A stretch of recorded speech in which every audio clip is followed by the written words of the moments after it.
मनवा में हमरे ज्ञान के, मनवा में हमरे ज्ञान के दिया ना जराई के।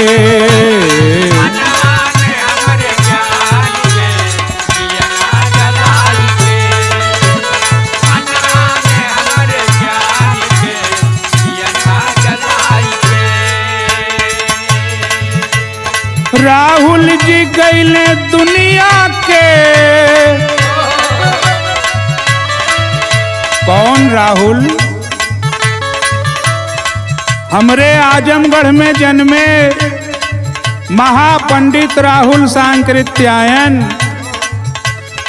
बौद्ध धर्म की तमाम ग्रंथ 2 बार तिब्बत जाके खैचड़ पे लाद के ले आए, उसका अनुवाद किया पाली से हिंदी में, संस्कृत में, जूनियर तक की पढ़ाई और दुनिया के बड़े बड़े विश्वविद्यालयों में संस्कृत के प्रोफेसर हुए और 150 से ज़्यादा किताबें लिखी। 36 भाषा पर उनका अधिकार था। स्वतंत्रता संग्राम सेनानी थे, किसान नेता थे, अंग्रेजों से भी लड़े, गोरे अंग्रेजों से तो लड़े ही, काले अंग्रेजों से भी लड़े। इसलिए हम आजमगढ़ वालों को गर्व है राहुल सांकृत्यायन पर। कहना है,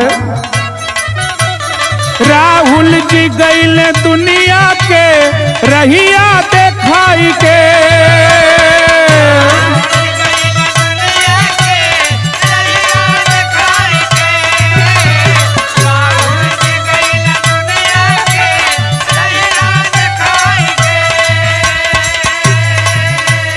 राहुल जी गईले दुनिया के रहिया देखाई के। मनवा में हमरे ज्ञान के दिया ना जराई के, मनवा में हमरे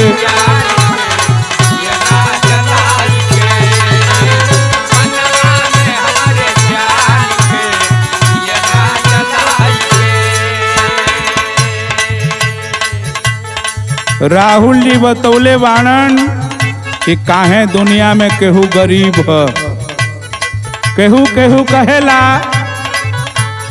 कि भगवान के गरीब बनौले बाड़न तो ये हमारे गरीब है मास्टर जी। लेकिन राहुल जी कहलन कि भगवान के बनौले केहू गरीब ना है, भगवान तो सबके बरोबरे बनौले। केहू के जानबूझ के गरीब बनावल गईल है साजिश के तहत, तब वो गरीब है। ओके पढ़ले से रोक दिहल गईल, ओके बढ़ले से रोक दिहल गईल, साजिश कईल गईल। तो ये बात राहुल जी के किताब में, उनके ग्रंथ में बा। जय हिंद जी। कहना हो, काहे केहू गरीब बा, काहे बेहाल बा,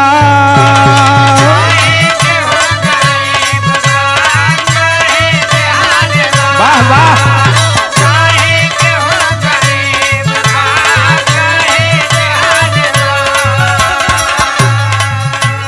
काहे केहू गरीब बा, काहे बेहाल बा,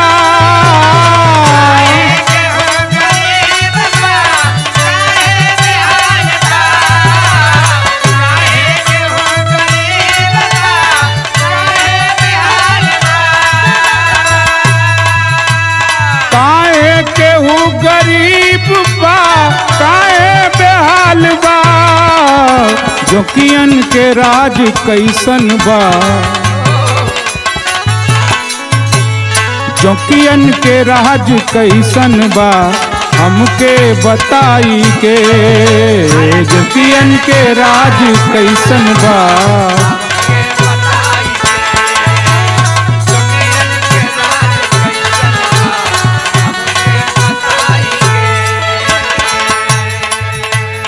राहुल जी ने कहा कि गरीबों, जिस तरह से जोंक तुम्हारा खून चूसती है, उसी तरह ये पूंजीपति, ये कारपोरेट, ये मुनाफाखोर शोषक गरीब जनता का खून चूसते हैं, उसका हक मारते हैं। इसलिए इन तमाम शोषकों को राहुल सांकृत्यायन ने जोंक कहा, जोंक, जोंकों का राज।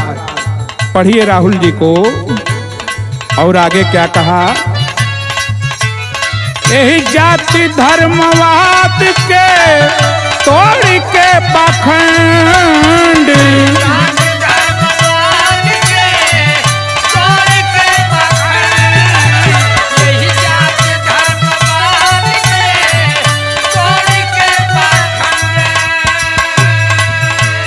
यही जाति धर्मवाद के तोड़ के पाखंड, मनई तो खाली मनई है। लाल पियर हरियर गोर, छोट बड़ा मोट पातर, मनई तो खाली मनई है। ये बताई के मनई तो खाली मनई है।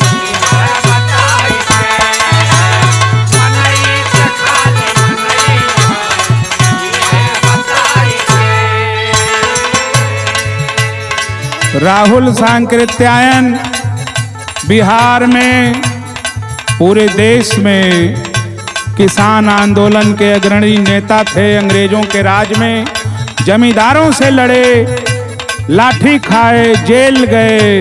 उस समय उन्होंने किसान हित की बात किया।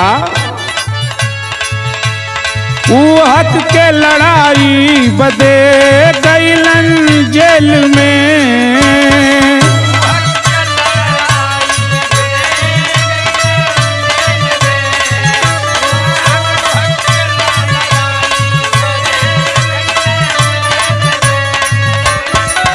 हक के लड़ाई बदे गईलन जेल में।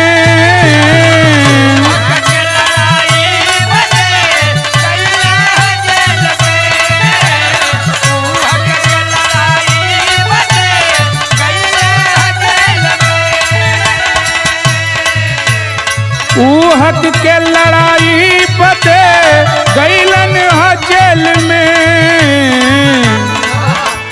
सरकार के झुकौले, सरकार के झुकौले, अनशन चलाई के, सरकार के झुकौले।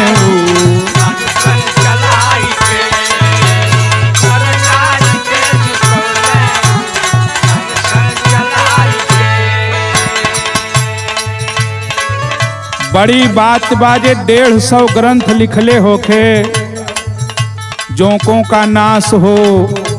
सिंह सेनापति नामक मोटा उपन्यास, जो उपन्यास नहीं है, हमारे प्राचीन इतिहास को काल्पनिक रूप से, कहानी के रूप से उसको दिया गया है। सिंह सेनापति, वोल्गा से गंगा, आज जहां लड़ाई चल रही है रूस यूक्रेन की, ईरान की, उधर वोल्गा बहती है और गंगा भारत में बहती है। वहां से यहाँ तक उस दौर में किस तरह से संस्कृति और सभ्यता का विकास हुआ, वो पूरा का पूरा इतिहास कहानियों के रूप में वोल्गा से गंगा में राहुल सांकृत्यायन ने दिया है। साथी, कहना है, कुछ पर्दा के आगे बा, कुछ पर्दा के पीछे,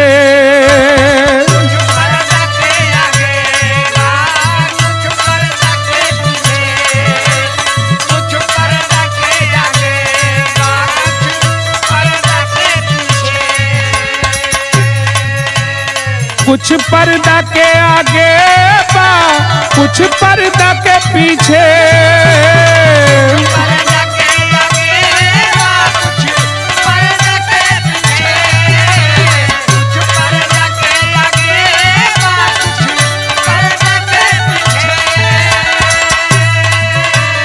कुछ पर्दा के आगे बा, कुछ पर्दा के पीछे। देखा तनिए भैया, देखा तनिए भैया, पर्दा हटाई के। देखा तनिए भैया।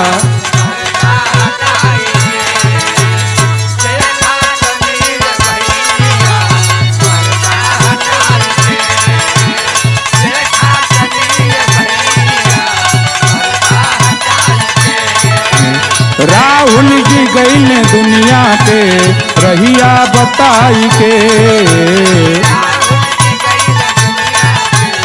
रहिया बताई के।